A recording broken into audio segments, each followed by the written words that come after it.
అందరికీ నమస్తే. Welcome to సామాన్యుల సందేశం. మతం అంటే ఏమిటి? మతానికి అర్థం ఏమిటి? మన భారతదేశంలో ఎన్ని మతాలు ఉన్నాయి? మన భారతదేశంలో 6 మతాలు ఉన్నాయి. ఒకటి హిందూ మతం, ఇస్లాం మతం, క్రైస్తవ మతం, బౌద్ధ మతం, జైన మతం, యూద మతం. మతం అంటే అర్థం ఏమిటి?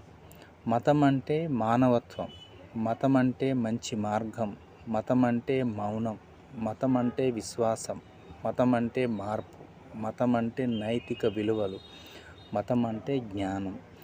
ఏ మతమైనా అదే చెప్తుంది. హిందూ మతమైనా, ఇస్లామైనా, క్రైస్తవమైనా, బౌద్ధ అయినా, జైన మతమైనా, యూద మతమైనా, ఇవి మతాలు.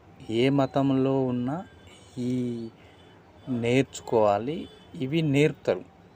అవి కాకుండా వేరే నేర్పిరనుకో అవి మతాలు అనబడవు.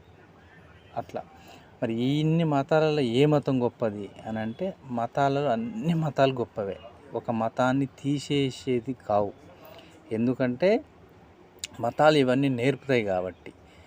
అయితే కొంతమంది మా మతం గొప్పది, మా మతం గొప్పది అంటారు. కాదు, అన్ని మతాలు గొప్పవే.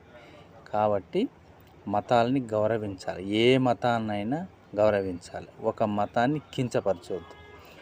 ఇంకొకటి, భారతదేశంలో కాక అన్ని దేశాలలో ఉన్న మతాలు ఏవి అంటే, అన్ని దేశాలలో ఉండే మతాలు ఇస్లాం, క్రైస్తవ మతం.